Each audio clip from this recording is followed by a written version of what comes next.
Եթերում լուրերի ժամն է, բարի երեկո։ Եվ այսպես գործարար Սամվել Կարապետյանը եւս 2 ամիս կմնա կալանքի տակ։ Հակակոռուպցիոն դատարանը դատավոր Սարգիս Դադոյանի նախագահությամբ քննել է Սամվել Կարապետյանի կալանքի երկարաձգման միջնորդությունը։ Դատարանի բակում մարդաշատ էր, գործընկերներն ու քաղաքական գործիչները եկել էին իրենց աջակցությունը հայտնելու գործարարին։ Հիշեցնեմ, հունիսի 17-ին Սամվել Կարապետյանի տանը խուզարկություններ կատարվել, ապա Կարապետյանը 2 ամսով կալանավորվել էր։ Օգոստոսի 15-ին հակակոռուպցիոն դատարանի դատավոր Տիգրան Դավթյանը 2 ամսով երկարացրել էր կալանքի ժամկետը, դրանից հետո եւս 1 ամսով երկարաձգվել էր նրա կալանքը։ Շատ եմ սիրում, բայց կներեք։ Դա ժամանակը Ես պիտի գա այդ ժամանակը։ Այդ ժամանակը ես եմ որոշում։ Դա իմ սահմանադրական իրավունքն է։ Շատ կարևոր է, որ որևէ ակտիվ, որևէ ընկերություն, որևէ չափի գումար Սամվել Կարապետյանի համար կարևոր չէ այնքան, ինչքան իր համոզմունքները։ Իր ասածը այդ ձևաչափով կարելի է ընկալել, ու մենք ընկալում ենք այդպես։ Իրենք մի բան պետք է ասեն, դա են ասում։ Մեր օպոնենտները ասում են, որ վտանգ չեն տեսնում մեր ուժի մեջ, վտանգ չեն տեսնում Սամվել Կարապետյանի հանդեպ մեր հասարակության վերաբերմունքի մեջ։ Եթե վտանգ չեն տեսնում, ինչու բաց չեն թողնում Սամվել Կարապետյանին։ Ինչու են տենց հետևողական բոլոր մեթոդները կիրառում, որպեսզի ինչքան հնարավոր շատ նրան պահեն կալանքի տակ։ Ես կարող եմ ասել մի պատճառով իրենք վախենում են, որ մեր հասարակության եւ Սամվել Կարապետյանի շփման արդյունքում իրենք շատ բաներ կարող է պարզ լինել ու իրենք կարող է կորցնեն այն հասարակության մոտ սարքած վստահությունը, որը մինչև հիմա որոշ հատվածներում հասարակության իրենք կարողացել են ձեռք բերել ֆեյք նորությունների հաշվին։ Ոչ եկեղեցու վրա հարձակումներն են նոր, ոչ հանուն եկեղեցու մեր պայքարն է նոր, հայ առաքելական եկեղեցին դարեր շարունակ եղել է հարձակումների տակ, ու բնականաբար այդ հարձակումների վերջին հենց այս իշխանությունների դրսևորումը դեռևս 2019 թվականին էր, երբ նույնպես մենք բոլորս մեր ձևով ի պաշտպանություն կանգնած էինք եւ կանգնած ենք հայ առաքելական եկեղեցու համար։ Բնականաբար վերջին այս շրջանում, երբ հակաեկեղեցական շարժումը սրվեց եւ ակնհայտ է, որ իշխանություններին նոր թիրախ էր պետք, որովհետև իրենք արդեն 7-րդ տարին է մարդկանց ահաբեկում են նախկինների մասին այդ իրենց ատելության խոսքով, ու բնական է, որ մարդիկ հոգնել են, դու չես կարող մարդկանց տարիներ շարունակ նախկիններ ասելով անդադար տանես դեպի նորանոր կորուստներ ու նոր թիրախ ստեղծելու, նոր չարի կերպար ստեղծելու համար է, որ ահավասիկ թիրախավորվեց ամենայն հայոց հայրապետը։ Ու բնականաբար բոլորս թե հայ ժողովուրդը, քրիստոնյա ժողովուրդը, թե հայ առաքելական եկեղեցու բարերարները ամեն մեկն իր ձևով կանգնած է ի պաշտպանություն մեր ինքնության եւ արժեքների, նույնիսկ ես կասեմ, որ այսօր ոչ թե հայ առաքելական եկեղեցու պաշտպանությունն է կարևոր որպես այսպես առանձին ինստիտուտ, այլ թիրախավորված է ընդհանրապես մեր ինքնությունն ու արժե համակարգը։ Հետևաբար մենք որևէ առանձին կառույց չենք պաշտպանում, այլ հայի տեսակն ու ինքնությունը եւ արժանապատիվ ապրելու մեր երկրում պատվով ապրելու, թշնամու առաջ չստորանալու կարևորագույն արժեքներն ենք պաշտպանում։ Պարոն Կարապետյանի մասով ասեմ, որ պարոն Կարապետյանը քաղաքական բանտարկյալ է, խղճի բանտարկյալ է, մարդը պայքարում է իր ազգային արժեքների համար, իր պետության ազգային նկարագիրը պահպանելու համար եւ այն ինչ որ անում է նիկոլական ռեժիմը պարոն Կարապետյանի նկատմամբ, դա ուղղակի քաղաքական հետապնդում է դասական իմաստով։ Ամենադասական իմաստով Սամվել Կարապետյանը քաղաքական բանտարկյալ է եւ այս իշխանությունների պատանդն է, ինչպես Ռուբեն Վարդանյանն ու Արցախի ռազմաքաղաքական ղեկավարությունը Ալիևի ռեժիմի պատանդն են, այնպես էլ սրբազանները Սամվել Կարապետյանը, Դավիթ Համբարձումյանը եւ այլ քաղաքական բանտարկյալներ այս ռեժիմի պատանդներն են։ Գաղտնիք չի, որ Փաշինյանը բոլոր հնարավոր պետական անօրինական, հակաօրինական լծակներով պայքարում է այլախոհների դեմ։ Այդ թվում նաև պարոն Կարապետյանի հաշվի առնելով իր ազդեցությունը եւ կշիռը եւ հարգանքը, որ ինքը վայելում է Հայաստանի Հանրապետությունում եւ դրա սահմաններից դուրս։ Ուստի բոլոր հնարավոր միջոցներով ինքը փորձելու է պայքարել, վստահ եմ, որ պարոն Կարապետյանի համար այս ամենը կանխատեսելի էր եւ սրանցից ոչ մեկը, ոչ հեծի հետ կապված զարգացումները, ոչ էլ բնականաբար ապօրինի ազատազրկումը չեն կարող ազդել պարոն Կարապետյանի վճռականության վրա։ Իսկ այս ընթացքում հանրային ծառայությունները կարգավորող հանձնաժողովը դադարեցրել է հեծի էլեկտրաէներգիայի բաշխման լիցենզիան։ Հանձնաժողովը 4 կողմ եւ 1 դեմ հարաբերակցությամբ քվեարկությամբ ընդունել է որոշում Հայաստանի էլեկտրական ցանցեր Փակ բաժնետիրական ընկերության էլեկտրական էներգիայի հզորության բաշխման լիցենզիան դադարեցնելու մասին։ Ժամանակավոր կառավարիչը կշարունակի կատարել պարտականությունները մինչև անցումային շրջանի ավարտը, ապահովելով կայուն եւ հուսալի էլեկտրամատակարարում։ Սխապել են ցանկություն ունենալով իբրև թե հեծը այնպիսի այսպես Սամվել Կարապետյաններով ծառայել է քաղաքական նպատակների, հիմա իրանք են ուզում ծառայեցնել, հիմա արդեն պարզ փորձը ցույց է տալիս, որ մեր ժամանակ հեծում ղեկավար պաշտոններ են զբաղեցնում եւ այս ուժի, եւ իշխող ուժին, եւ ընդդիմադիր, եւ նաեւ նեյտրալ այսպես մարդիկ, իսկ այսօր բոլորը տեսնում եք, որ եթե անգամ տեղական ԿՊ-ի ներկայացուցիչներ չեն, ու ամենայն դեպս վկայականով, բայց ներքուստ ավելի այսպես ԿՊ-ական են, քան մնացածը։ Մի խոսքով հաշվի առնելով այս ամեն ինչը հայկել հայրենակիցները ձեզ խաբել են։ Ես որոշումը համոզված եմ ինչա լինելու, բայց դա ինձ համար ամենայն դեպս նորություն չի, եւ այստեղ եմ ոչ թե հանձնաժողովի վրա ինչ-որ ձևով ազդելու, ես ուզում եմ ասեմ, որ ամենայն դեպս ես այստեղ եմ, ես 3 օրվա ընթացքում ձեզ ամեն ինչը ցույց տալու համար։ Հանձնաժողովի իր որոշումը բավականություն եւ կայացնելու է։ Ինչ վերաբերվում է հետագա ճակատագրին, ես խնդրում եմ, որպեսզի այսուհետև այն որ նույն բաները ներկայացվելու են առանց փաստական հանգամանքների, առանց ապացույցների, դա աներկբա է, այսպես ասած, ինչպես նշում եք ազգայնացման արժեքների կառավարության ղեկավարը աներկբա է, ասած նշումը կայացված է, ես եմ ասում, որ դա աներկբա է, բայց հավատացած եղեք, որ ուշ թե շուտ այս մասով լինելու են քրեական գործեր, վատ բան եմ ասում հանձնաժողովի համար, բայց համոզված եմ, որ հանձնաժողովն է վերաբերելու, որպես իրավաբանասեն այդ պրոցեդուրան, այսպես ասած, պրոցեսը իրավետով նաև լինելու են բնականաբար, ասել եմ, եթե Կարապետյանի դեպքում 53 քրիչ աշխատում դեռևս ոչ մի տարու բառ չկա, ու մեկ կարող հասկացել, որ դա քաղաքական է, հանձնաժողովի եւ այս հեծի խմբման գործընթացի հետ կապված 153 կա հետաքրքիր այսպես դոկումենտալ ֆիլմի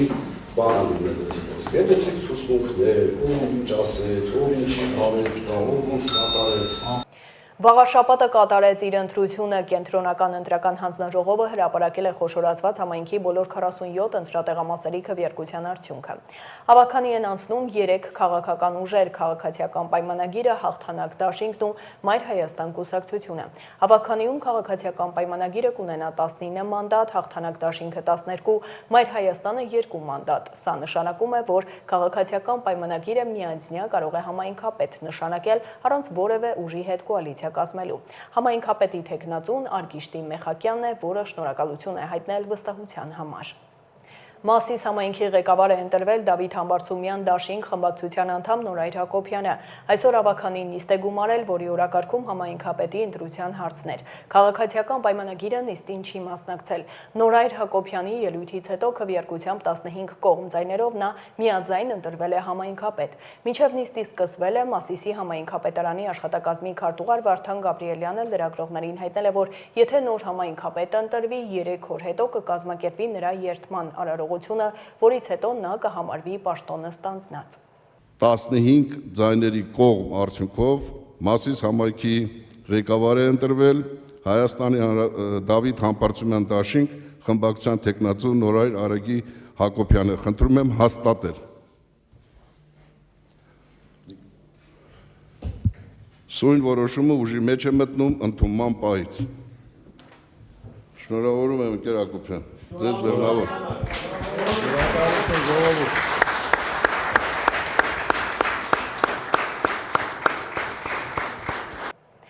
Շարունակենք, քաղաքապետը հնչեցնելու է այն կառուցապատողների անունները, որոնք չարամտորեն շարունակում են խուսափել փոշեկլանիչ ցանցերի տեղադրումից։ Տիգրան Ավինյանն է հայտարարել, նշելով, որ մարդիկ պետք է իմանան, ինչ պատասխանատվությամբ ընկերություններ են, ինչ պատասխանատվություն ունեն քաղաքի նկատմամբ, ումից են տուն գնում։ Պետք է խնդրեմ այս շաբաթվա ընթացքում ցանկ տակ բոլոր այն կառուցապատողների, նկատմամբ ամենաշատ արձանագրություններն են կազմվել ցանցերի բացակայության կապակցությամբ եւ կարծում եմ մենք բարբերաբար նաեւ երևանցիներին պետք է տեղեկացնենք մեր կառուցապատողների պարտաճանաչության մասով այս առումով եւ ես կարծում եմ որ մենք բարբերաբար կհնչեցնենք այն կառուցապատողների անունները որոնք որ չարամտորեն շարունակում են ցանցերի տեղադրումից խուսափել եւ ես վստահ եմ որ իրենք շատ երկար կսկսեն մտածել այսուհետ պետք է որովհետեւ նրանց անունները պետք է բարձրաձայնվի եւ թեկուզ դա տևի շատ երկար անհատապես բոլորի անունները մենք պետք է բարձրաձայնենք որպեսզի մարդիկ իմանան ումից են տուն գնում եւ ինչ պատասխանատվության ընկերություններ են դրանք ինչ պատասխանատվություն ունեն իրենց քաղաքի նկատմամբ եւ խնդրում եմ ամբողջական ցանկը շաբաթվա ընթացքում ներկայացնեք հաջորդ շաբաթ բարձրաձայնելու ենք արդեն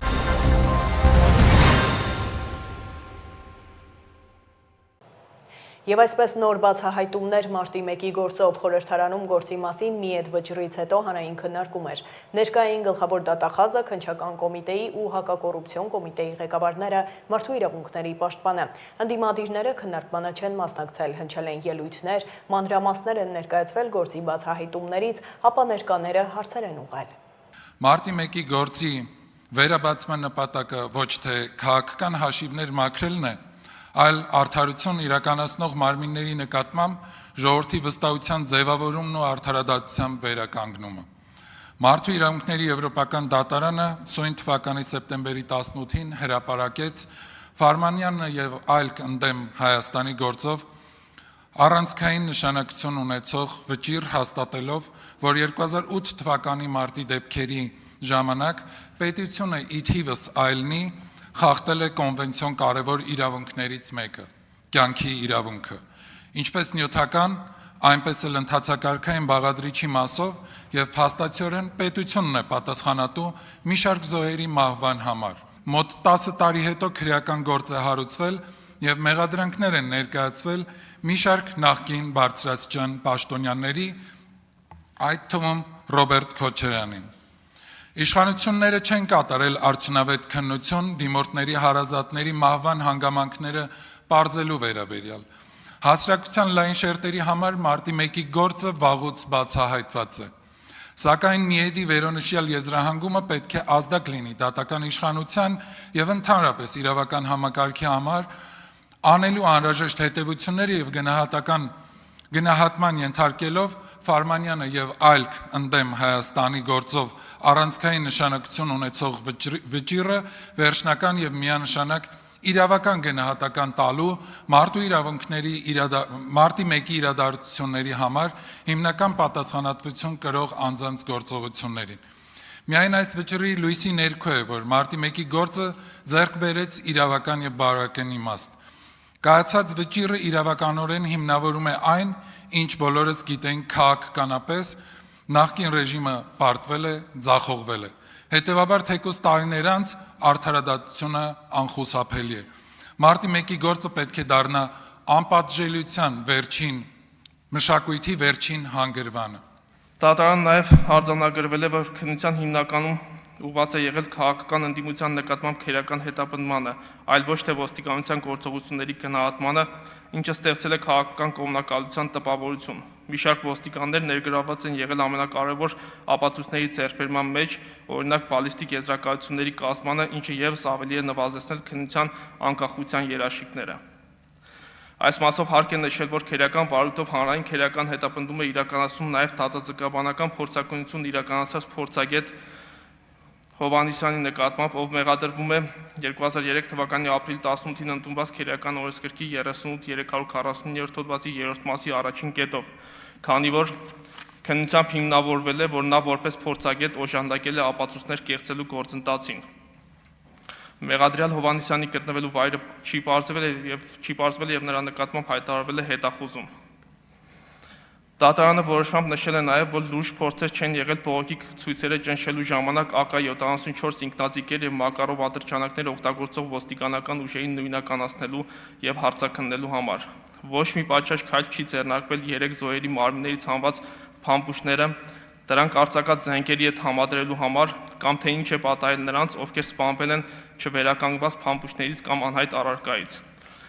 Այս կապակցությամբ հարկ է նշել, որ քրեական վարույթով հիմնավորվել է, որ 2008 թվականի մարտի 1-ին եւ 2-ին Երևան քաղաքում տեղի ունեցած իրադարձությունների ժամանակ զինված ուժերի ապօրինի մասնակցության հանգամանքը թաքցնելու նպատակով Հայաստանի Հանրապետության բարձրաստիճան պաշտոնատար անձանց կազմակերպմամբ քրեական վարույթով նախաքննություն իրականացնող քննչական խմբի առանձին անդամներ եւ ոստիկանության պաշտոնատար անձինք փոխել են դեպքի վայրի զինությամբ հայտնաբերված եւ փորձաքննության օբյեկտ հանդիսացող կրակված պարկուշները, ինչպես նաեւ կազմել եւ քրեական գործին կցել են իրականությանը չհամապատասխանող տեղեկություններ պարունակող դատավարական փաստաթղթեր, թաքցրել կատարված հանցագործության դեպքերը։ Ինչ մասշտաբյան մասնակցություն եղել ու արդյոք հավաստի այն տվյալները, որ Արցախից զորքեր են մտվել Երևան։ Շնորհակալություն։ Համեցեք։ Քրեական վարույթով հիմնավորվել է վաճառաբացներ ձեռքբերվել են, որ բանակը մասնակցություն ունեցել է մարտի 1-յան իրադարձություններից, սակայն նախաքննության շահից ելնելով թույլ տվեք չկոնկրետացնեմ, թե որտեղից որ զորամասից, բայց ամեն դեպքում այդ մասնակցությունը հիմնավորվել է եւ այդ ուղղությամբ քննություն է կատարվում։ Շնորհակալություն։ Քննչական կոմիտեում, երբ որ մենք ծանոթացանք մեղադրանքի բովանդակություններին, ապացույցներին եւ այլն, օրինակ հարց ծագեց, օրինակ, չգիտեմ, 2008 թվականի այդ ընտրությունների հետ կապված, թե արդյոք այդ ընտրությունների արդյունքները ի վերջո կեղծվել էին, թե չէին կեղծվել եւ այլն, օրինակ եմ ասում, էլի, ասենք, մեղադրանքի մեջ կարմիր թելով անցնում էր, որ հանրությունը դրանից որոշակի դժգոհ էր արդյունքներից եւ հենց նպատակը այդ էր, որպեսզի ըստ էության իր ձայնը լսելի դարձներ։ Եվ մենք հասանք նրան, որ զուտ փաստաթղթային կարգով հաստատեցինք, օրինակ, որ ըստ մեր գնահատմամբ վկայում է ընտրակեղծիքների մասին։ Եվ վարույթ նախաձեռնեցինք հիմա, բայց նաև մյուս ուղղություններով քննչական կոմիտեն աշխատում է, դուք անհոգ եղեք, նաև քննչական կոմիտեն, ես նշեցի, որ բարձրաստիճան պաշտոնատար անձանց մասով, սպանությունների մասով եւ այլն համապատասխան վարույթային եւ ապացուցողական գործողություններ կատարելու է եւ այդ հաշվի առնելով այդ վարույթային գործողությունների ըստ էության նշանակությունը արդեն քննչական խմբի ղեկավարը ինքը կորոշի հաշվի առնելով իր լիազորությունների շրջանակում, թե օրինակ ինչ միջնորդություններ ներկայացվի, որոնք նախատեսված են օրենքով։ Շնորհակալ եմ։ Մարտի 1-ի գործը չի կարող մտած լինել փակուղի, հարցնչեց առաջին զեկուցողին, որովհետև եւ Եվրոպական դատարանի վճռում է դա արձանագրված եւ արդեն գլխավոր դատախազի կողմից վերացված որոշմամբ եւ դատախազության կողմից տրված հանձնարարությամբ է արձանագրված, որ քննության ուղղությունը պետք է այլևս տարվի հակառակից, այսինքն այն պաշտոնատար անձանցից, ովքեր տվել են նման հանձնարարություններ կատարելու հրամաններ եւ հետո նոր միայն արդեն անդրադառնանք կատարողներին, որպեսզի նաեւ հնարավոր լինի ամբողջ ծավալը քննության ապահովել։ Ավականունիստը հարթ չի անցել զեկուցվող էր մեկ հարց Երևանի երթևեկության կառավարման կենտրոն համայնքային հիմնարկ ստեղծելու եւ դրա կանոնադրությունը հաստատելու մասին։ Քաղաքապետը հայտարարել է, որ այս կենտրոնը պետք է լուծումներ գտնի օրեցօր ավելացող մեքենաների ու խցանումների խնդրի վերաբերյալ։ Հնչել են սուր ելույթներ ու մեղադրանքներ։ Ես վստահ եմ, որ մենք վաղը մյուս օրը նաև այս հիմնարկի աշխատանքի եւ վերլուծությունների արդյունքում գալու ենք եւ այստեղ ներկայացնելու ենք որոշակի սահմանափակման տրամաբանություն, նաեւ հանրային տրանսպորտի զարգացմանը զուգահեռ։ Եվ այստեղ այս ամբիոնի մոտ այստեղ շորեր են ճղվելու, մազեր են պրճոկվելու, էդ է լինելու, բայց ամեն դեպքում մենք ավտոմեքենաների քանակը ավելանում է եւ մենք այլ ընտրանք չունենք, քան վերլուծությունների հիմքով իհարկե գալ ինչ որ լուծումների։ Ռեֆորմները արել եք։ Ես էլ կարծում եմ դուք էլ ընդունում եք, որ այդ ռեֆորմների մեջ մեծ խնդիրներ կա։ Արդյոք նորմալ չէր լինի մի հատ աշխատանք իրականացնել, հասկանալ խնդիրները որտեղ են, վատ աշխատողներին հեռացնել, նոր հիմնարկ հիմնելու տեղը, մասնագետներ բերել, նստել աշխատել, հետազոտությունը անել, նոր փոփոխություններ անել, ժողովուրդ չի կարա, փողոցները նայեք, դուք ավտոբուսի գիծը դնում եք, մի շաբաթ հետո ջնջում եք, մարդիկի անընդհատ շփոթվում են քշելու։ Շնորհակալություն, պարոն Հակոբյան, այս տեսակ աշխատանքներում նախ էլի խնդրում եմ, էլի եկեք մաքսիմալ պրիմիտիվի մակարդակի չտանենք, էլի ամեն ինչ, որովհետև այն որ ասում եք ինչ որ մարդկանց հեռացնեք, Դրանով այդ վերլուծությունը չի հարստանա։ Հիմա վերլուծություն միշտ արվում, այսինքն այս Սարյանի փոփոխությունը, մյուս փոփոխությունները բոլոր արված են վերլուծության հիմքով։ Երբ որ այդ վերլուծությունները արվել են եւ առաջարկությունը եղել է, մասնավորապես նաեւ մեր Île-de-France-ի գործընկերների կողմից է այս առաջարկությունը եղել։ Այսինքն այս բոլոր փոփոխությունները, որոնք դուք հիմա քննադատում եք, որ անընդհատ ասում եք միջազգային փորձագետներ, բան, այդ սաղ այդ միջազգային փորձագետներով բանով վերլուծած առաջարկություն է եղել։ Հիմա ձեր խնդիրը ո՞րն է։ Սարյանի անընդհատ երթևեկությունը ապահովված է, այո, ապահովված է։ Այս երրորդ գծով մի քիչ դանդաղ է, ոչինչ, թող երրորդ գծով մի քիչ դանդաղ լինի։ Ամեն դեպքում Սարյանով անընդհատ երթևեկությունը ապահովված է, այսինքն այնպես չի էլի, որ այնտեղ բանը ավտոմեքենաները միշտ կանգնած են։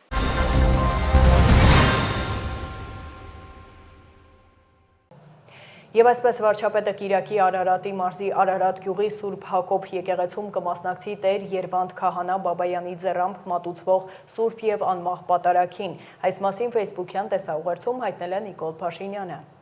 Առաջիկա Կիրակի օրը նոյեմբերի 23-ին Արարատի մարզի Արարատ գյուղի Սուրբ Հակոբ եկեղեցում կմասնակցեմ Տեր Երվանդ Քահանա Բաբայանի ձեռամբ մատուցվող Սուրբ եւ անմահ պատարագին։ Շարունակենք գլխավոր դատախազությունը Վարդան Ղուկասյանի եղբոր թոռան Նարեկ Ղուկասյանի եւ փաստաբան Ռուբեն Մխիթարյանի խափանման միջոցների փոփոխության հետ կապված որոշումները կբողոքարկի Վճռաբեկ դատարանում։ Հիշեցնեմ, Վերաքնիչ քրեական դատարանը դատավոր Վազգեն Ռշտունու նախագահությամբ վերացրել է փաստաբան Ռուբեն Մխիթարյանի խափանման միջոց կալանքը։ Որևէ խափանման միջոց չի կիրառվել։ Վերացվել է նաեւ Նարեկ Ղուկասյանի խափանման միջոցը։ Ազգային ժողովի պատգամավոր Երևանի նախկին քաղաքապետ Տարոն Մարգարյանի գույքերի եւ դրամական միջոցների վրա կալանք է դրված։ Գլխավոր դատախազությունը ապօրինի ծագում ունեցող գույքի բռնագանձման հայցով պահանջում է Տարոն Մարգարյանից ու նրան փոխկապակցված անձանցից բռնագանձել ավելի քան 2 միլիարդ դրամի գույք ու դրամական միջոցներ։ Հիշեցնեմ, դատախազը սեպտեմբերի 8-ին դատարան է հանձնել Տարոն Մարգարյանի վերաբերյալ քրեական վարույթի նյութերը։ Նրա նկատմամբ հանրային քրեական հետապնդումը հարուցվել էր պաշտոնեական լիազորությունները, նաև այլ անձանց օժանդակությամբ, իշխանական, ծառայողական լիազորություններն ու դրանցով պայմանավորված ազդեցությունն օգտագործելով հանցավոր ճանապարհով ստացված առանձնապես խոշոր չափի գույքն օրինականացնելու պետական սեփականություն հանդիսացող հողամասն ինքնակամ զավթած անձանց նկատմամբ վարչական պատասխանատվության միջոցներ չկիրառելու համար։ Քրեական գործը գտնվում է նախնական գաղտնալսումների փուլում։ Բողոքի ակցիայի անցկացվել ազգային ժողովի մոտ մասնակիցները պահանջում են վարչապետի հրաժարականը։ Նրանց կարծիքով մեր կայացած պետությունը 7 տարվա ընթացքում ավերվել է, տապալվել է անգամ պետական ապարատը։ Ակցիայի մասնակիցները հայտարարել են, որ երազում են խաղաղության մասին, բայց պետք է գիտակցել, որ խաղաղություն կարող է լինել միայն այն դեպքում, երբ պետությունն ուժեղ է։ Սկսենք դրանից, որ 7.5 տարի արդեն Նիկոլը իշխանության է, եւ եթե սկզբից իր բոլոր ձախողումները ինքը միանգամից բարդում էր նախկինների վրա մեղադրելով նախկիններին, ապա 7.5 տարի բավարար է, որ անգամ փլատակներից հանել երկիրը, այլուր ինքը կարողացավ 7.5 տարում ամբողջությամբ ավերել մեր այո մասամբ խնդիրներ ունեցող, բայց կայացած պետությունը։ Եվ փաստացի, երբ որ մենք դա փորձում ենք ընդհանուր նայենք, ինչ ունենք մենք այսօր, մենք այս ընթացքում կորցրել ենք մեր տարածքները, մենք կորցրել ենք Արցախը, բայց նաև կորցրել ենք Հայաստանի Հանրապետության տարածքները, ընդ որում տարածքները, որոնք որ սահմանված էին խորհրդային քարտեզով։ Այս ընթացքում մենք ամբողջությամբ կորցրել ենք այն հիմնարար սրբությունները, վեհությունը, զորությունը, որ դպրոցներում անգամ ունեինք, որովհետև հաղթանակած ազգ էինք եւ հիմա փաստացի պարտված եւ այդ ամբողջի հետ մեկտեղ մենք նայում ենք, որ անգամ պետական մանր կառույցները փաստացի չեն աշխատում, այսինքն Նիկոլը հաջողեց տապալել ամբողջությամբ անգամ պետական ապարատը եւ սա այն փաստերն են, որոնց մասին երևի թե անիմաստ է նույնիսկ հնչեցնել, այնուամենայնիվ նորից հնչեցնում ենք նրանց համար, ովքեր որ դեռ սխալվում են կամ դեռ թուրիմացության մեջ են։ Մենք, ինչպես որ աշխարհի բոլոր լավ մարդիկ երազում ենք խաղաղության մասին, ոչ միայն ձգտում ենք կամ կողմ ենք խաղաղության, այլև հենց երազում ենք խաղաղության մասին։ Բայց մենք պետք է ընդունենք ու գիտակցենք, որ խաղաղությունը միայն ուժեղների մենաշնորհն է եւ խաղաղություն կարող է լինել միայն, երբ որ պետությունները ուժեղ են։ այլ ոչ, երբ որ մենք հանձնվում ենք, հանձնում ենք հողեր, նվաստացած ենք, այդպես խաղաղություն հնարավոր չէ ունենալ։ Եվ եթե մենք նայենք Նիկոլի Նովարկզի դավաճանը, ինչպես կարելի է հավատալ, որ դավաճանը կարող է երկրին բերել խաղաղություն։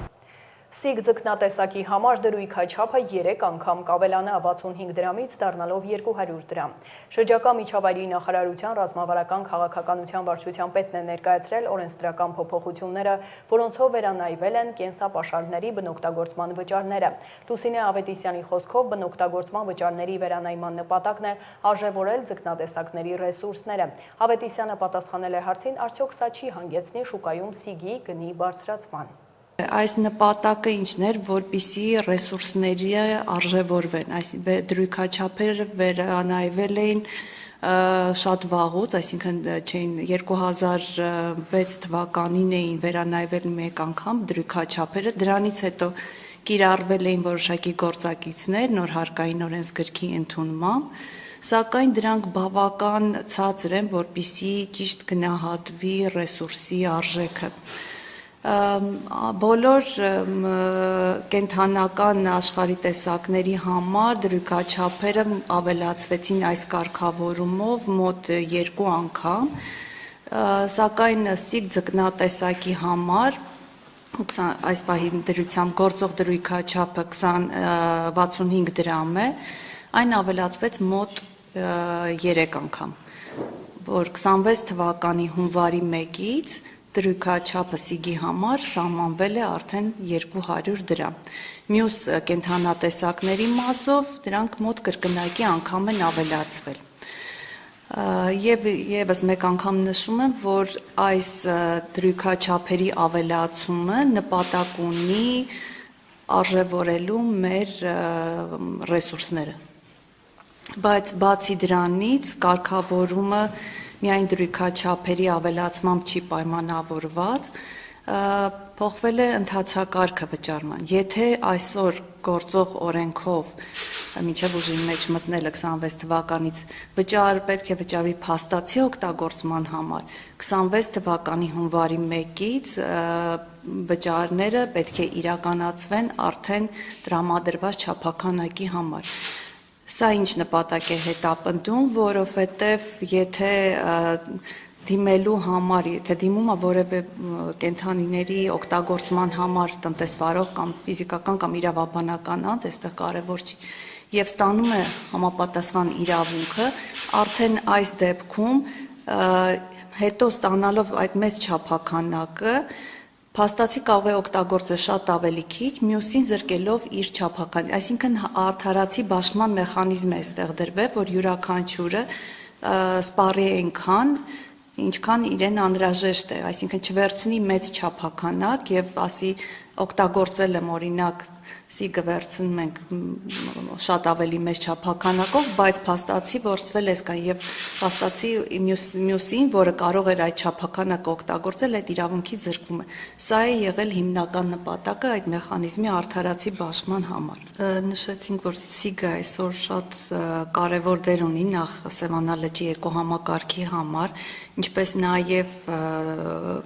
պարենային անվտանգության տեսանկյունից ինքը բավական այնպիսի ռեսուրս է, որ դրա արժեքը շատ ավելի բարձր է եւ եթե մենք հաշվենք, որ այսօր շուկայական գինը վաճառքի գինը 1000-ից միգուցե 1500-ի է տատարվում, երբ որ գնահատումը իրականացնում ենք հարկային օրենսգրքում փոփոխությունների, գնահատվել է, որ մոտ 1000 դրամ է, պատկերացրեք 1000 դրամի մեջ ընդամենը բնօգտագործման վճարը կազմում է 65 դրամը։ Եվ այստեղ այս արժեքավոր ձկնատեսակը եւ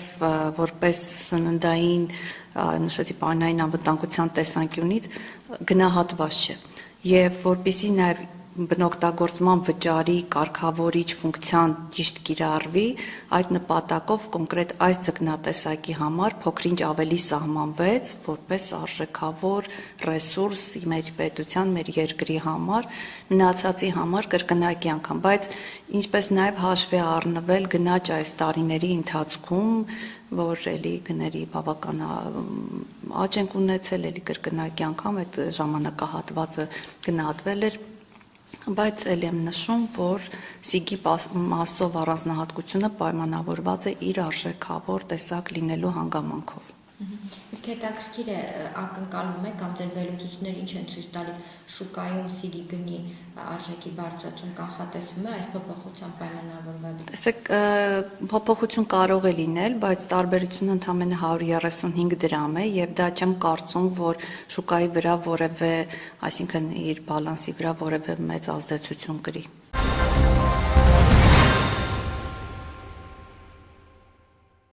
Եվ այսպես Մայրաթորի ազատագրման գործընթացը սկսվել է ու ընթանում է, վարչապետն է հայտարարել լրագրողների հետ ճեպազրույցում։ Նիկոլ Փաշինյանը վաղաշաբաթի ընտրությունից հետո կաթողիկոսին հեռացնելու հնարավորության մասին սոցցանցում գրառում էր արել, որում մասնավորապես նշված էր. «Ձեր ընտրությամբ կարևոր լիցք տվեցիք մեր սրբություն սրբոցը Մայրաթոր Սուրբ Էջմիածինը կտրիչ Ներսիսյանից ազատելու գործընթացին»։ Փաշինյանն արձագանքել է հարցին, ինչ լիցքի մասին է խոսքը, ապա անդրադարձել Մայրաթորում հոգևոր հավաքի մասին հայտարարություններին։ Արձանագրել, որ հոգևոր նորոգման գործընթաց է տեղի ունենում, իսկ իր հոգևոր կյանքը լիարժեք վերականգնվել է։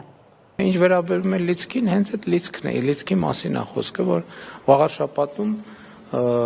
քաղաքացիական պայմանագիր կուսակցությունը եւ նրա տեխնացուն հաղթել են եւ ցանկացած քաղաքական տենց իրադարձություն լիցք է տալիս հենց վաղար շաբաթում նույնպես Էջմիածնում նույնպես։ Այսինքն հենց ինչ որ գրել էի այդ նկատի ունեի։ Հա ինչ վերաբերվում է Մայրաթորը ազատագրելու գործընթացին, գիտեք շատ տարբեր մեկնաբանություններ կան դրա հետ կապված, բայց այս դեպքն էլ է նա, որ էլի նոր կտակարանի ձևակերպումը շատ պատեհ է, որ ես հաճախ եմ օգտագործում, պիտի նայեք եւ պիտի չտեսնեք։ Մայրաթորի ազատագրման գործընթացը սկսել է, ընթանում է եւ անխուսափելիորեն հասնելու է տեղ։ Հոգևոր հավաքը դե ամեն կիրակի հոգևոր հավաքը հենց հոգևոր հավաք է։ Դե գիտեք, Էջմիածնի կենտրոնական հրապարակի գաղափարը դեռ ընթացքի մեջ է, կտեսնենք։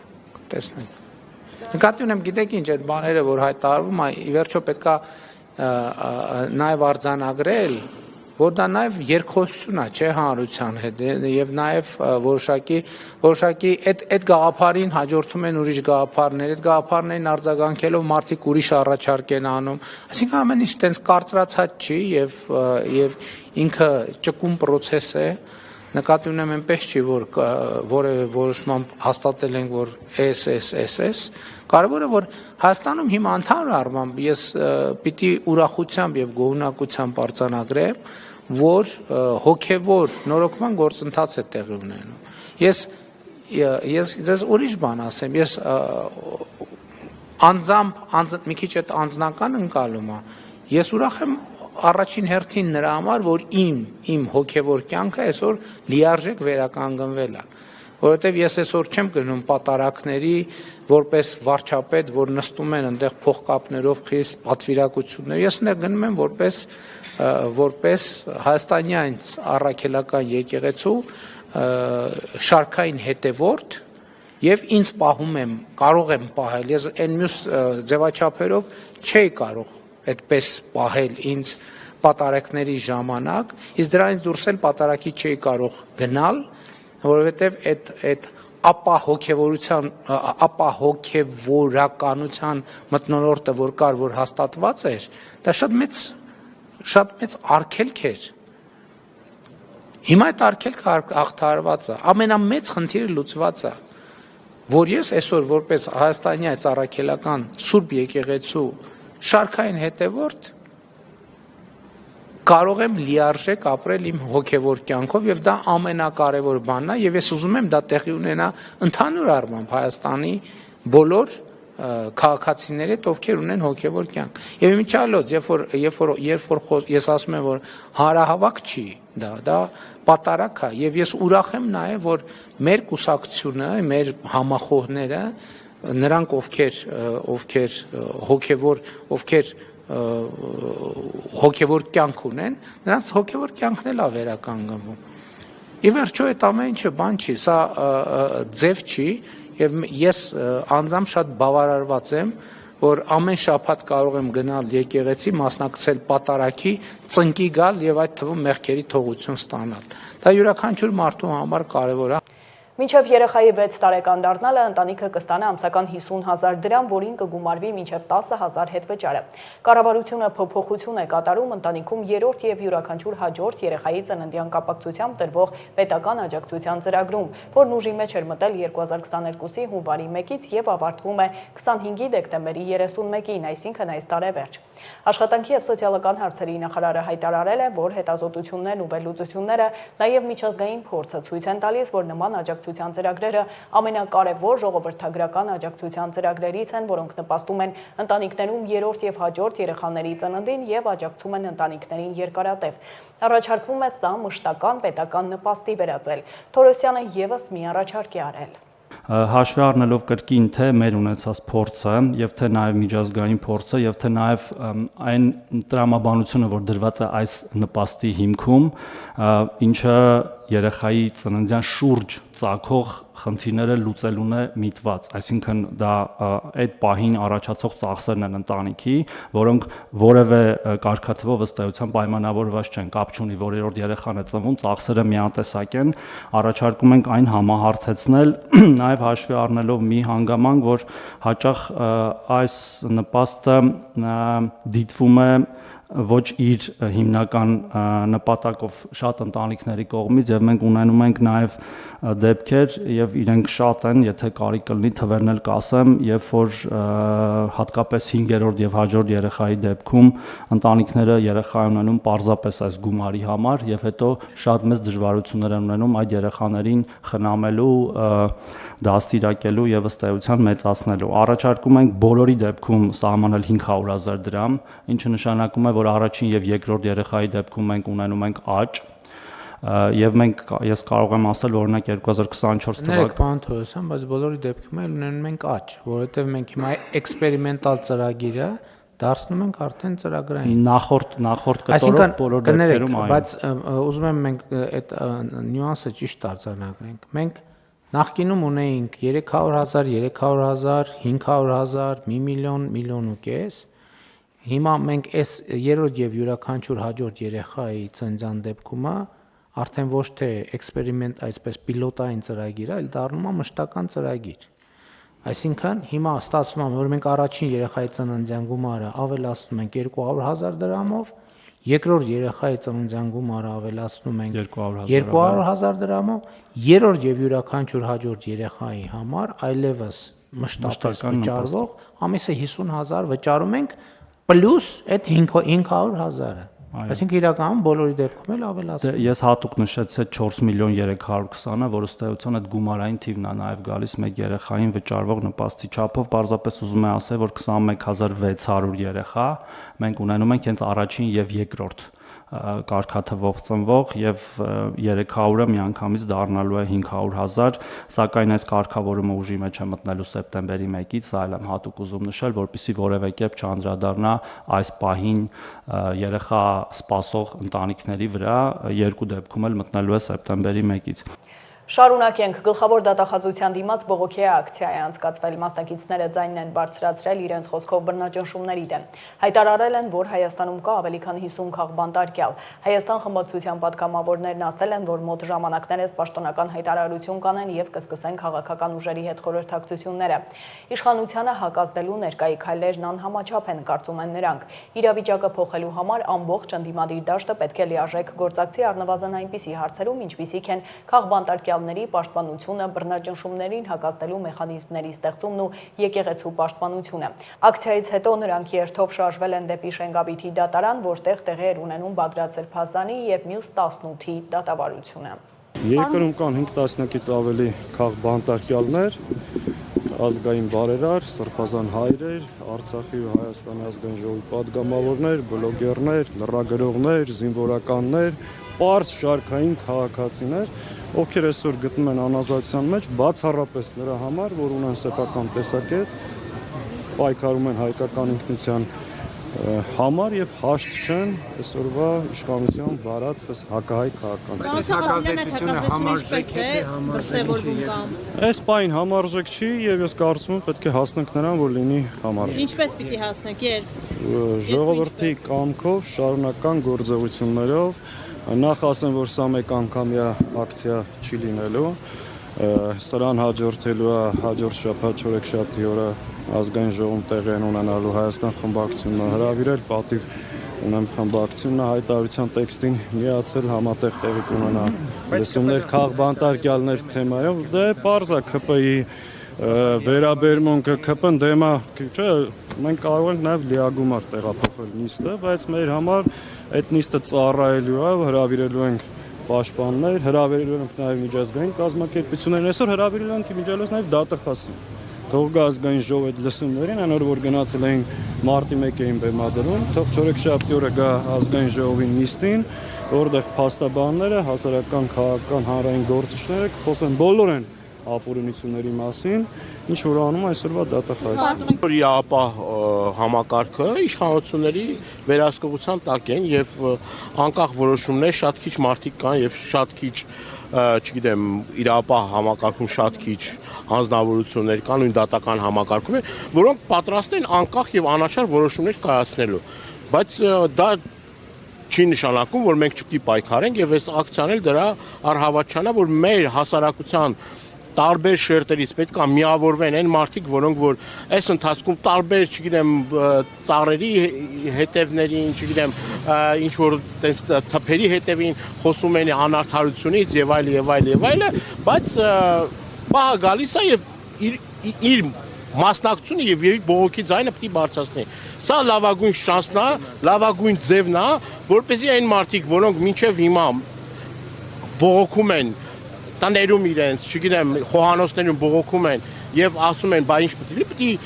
ժողովրդական ճնշումը լինի եւ պետք է հասկանա այս իշխանությունը, որ ինքը չի որոշելու մեր ժողովրդի ապագան, ինքը չի որոշելու, որ ով պետք է նստի, ով չպետք է նստի, դա իր ապա համակարգը պետք է անկախ եւ ազատ գործի, որը որ չկա Հայաստանի Հանրապետությունում։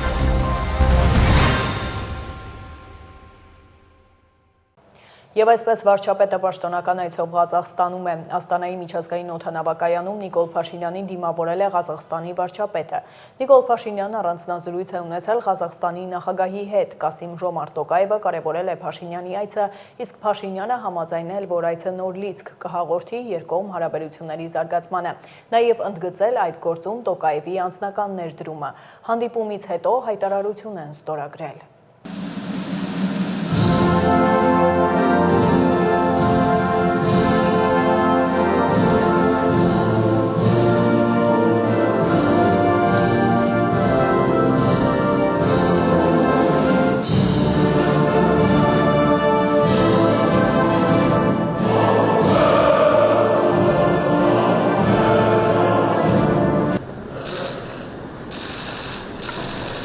Մեր դինամիկ զարգացող ռազմավարական գործընկերության համար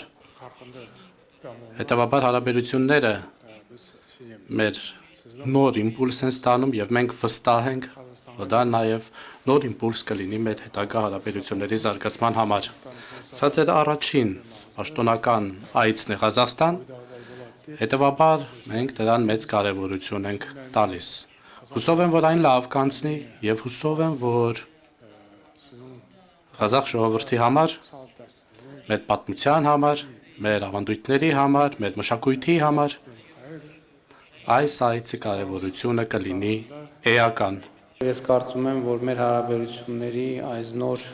շրջափուլը բացվեց նախորդ տարի ձեր Հայաստանի Հանրապետություն կատարած պաշտոնական այցի արդյունքներով, որտեղ մենք մի շարք կարևոր պայմանավորվածություններ ձեռք բերեցինք, այդ պայմանավորվածությունների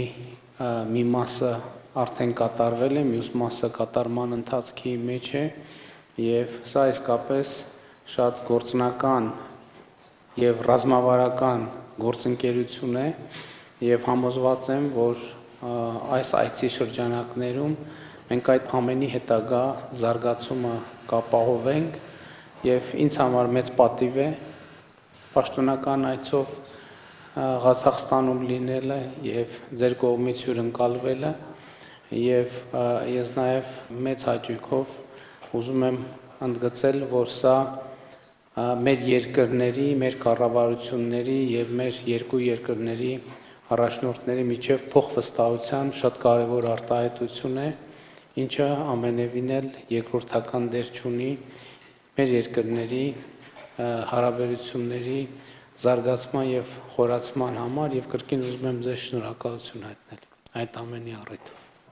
Աստանայում Նիկոլ Փաշինյանը հանդիպել է նաև Ղազախստանի վարչապետի հետ Օլժաս Բեկտենովը, շնորհավորել է Նիկոլ Փաշինյանին Ղազախստանի ամենաբարձր պարգևին արժանանալու համար, հավելել, որ դա ընդգծում է Հայաստանի, Ղազախստանի համար հուսալի գործընկեր լինելու փաստը։ Նիկոլ Փաշինյանը նշել է, որ Հայաստանի եւ Ղազախստանի առևտրատնտեսական գործակցության մեծ ներուժ կա եւ հույս հայտնել, որ տրանսպորտային նոր հնարավորությունները նոր ազդակ կհաղորդեն դրա արդյունավետ իրացմանը։ Զրուցակիցները քննարկել են տարբեր ոլորտներում հարաբերությունների զարգացմանն ու երկկողմ օրակարգին վերաբերող մի շարք հարցեր։